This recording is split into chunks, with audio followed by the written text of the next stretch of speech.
We're here taking a minute with Scioto County Right to Life spokesperson Angela Didway. Now, Angela, Scioto County Right to Life. I know a lot of people have seen your messages, seen your booths at the fair, things like that. But can you kind of tell us a little bit about what the organization does and who their target audience is? Okay, the Scioto County Right to Life really serves the purpose of educating our local residents on life issues. Mm-hmm. We we have a website, sciotolife.org. We have an email list that we use to distribute to people who want to sign up for the emails. The email address is life@sciotolife.org. And we have a Facebook as well. And our goal is to educate people on the issues that are at hand that might be coming up for a vote in, say, the State House or in the State Senate, but also on the federal level. So they can contact their legislators and encourage them to support life issues. And then if we are contacted by young ladies who are thinking about aborting their children, we will normally refer them to the local crisis pregnancy center, which is Cradle, located down on Gallia Street there in the Carousel Center, because they actually perform services that are more hands-on with young ladies who are facing that decision and try to counsel with them. And they also provide baby clothing and items that they might need to support them in the early stages of their child's life. Now, tell me, who is the average age of the individuals that you guys deal with? I mean, like the Cradle and those kind of things. Well, like I said, we usually just refer those people to Cradle, so I don't really know an average age. Yeah. But there have been, statistically, from 1999 to 2011, there have been 840 babies in Scioto County who were aborted, not necessarily here in Scioto County. We don't have an active abortion clinic here, but they normally will go to the larger cities and have those abortions performed. Now, do you know where the nearest abortion clinics would be? I mean, is that a Huntington thing or a Columbus? Well, that's what they're mostly in, in the larger cities. I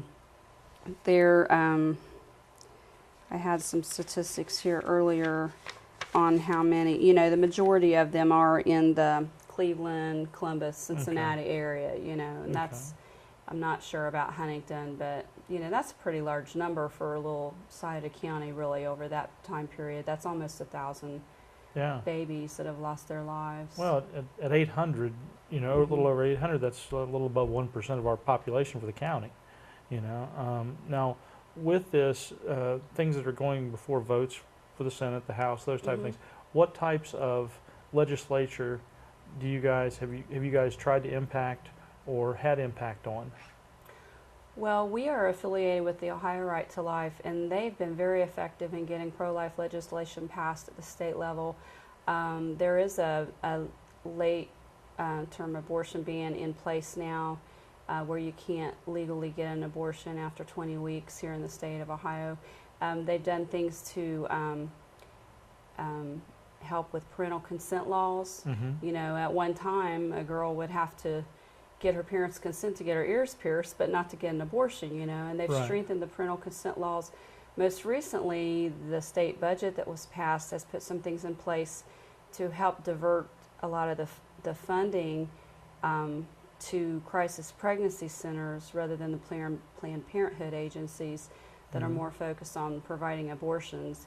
Even though they say they're there to provide health services to the female, a very large percentage of their services are to provide abortions. And so there also were some things put in place in our state budget that have actually helped to close some facilities here in Ohio. Really? Now, Angela, what kind of events do you guys have annually, or do you have anything coming up that maybe the public would like to be part of or be aware of, maybe help support? Well, our next upcoming event is our annual Life Chain, which takes place in a couple Sundays, on Sunday, October the 6th. And basically every year, supporters of life line up at the Vinyl Craft parking lot in New Boston from 2 to 3 p.m. We ask them to be there at 1:45 p.m. and they just pretty much stand in support of life and form a chain and just pray for an end to abortion. and that is one of the annual events we have. We also have an annual March for Life, usually around the time of the anniversary of Roe v. Wade, the Okay. Supreme Court decision that legalized abortion in 1973. So that's usually in mid to late January, and Mhm. we'll usually walk from Holy Redeemer Church over to the courthouse and back and have a speaker at that time. You know, annually we put out a full page ad that people pay to have their names put in to support life, you know, in the local newspapers. Yeah.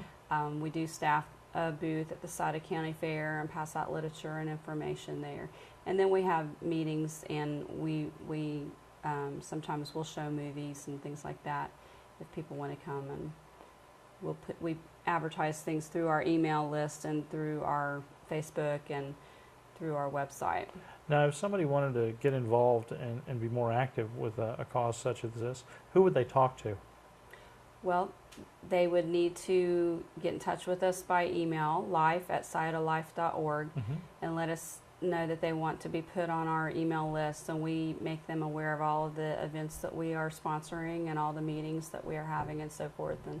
And we welcome anyone who's interested in the support of life to attend our functions and get more involved. Well, Angela, thanks for taking the time to meet with us. I know it's a busy schedule, and you guys definitely have a lot going on. So good luck in your endeavors, and we look to hear from you again. Thank you.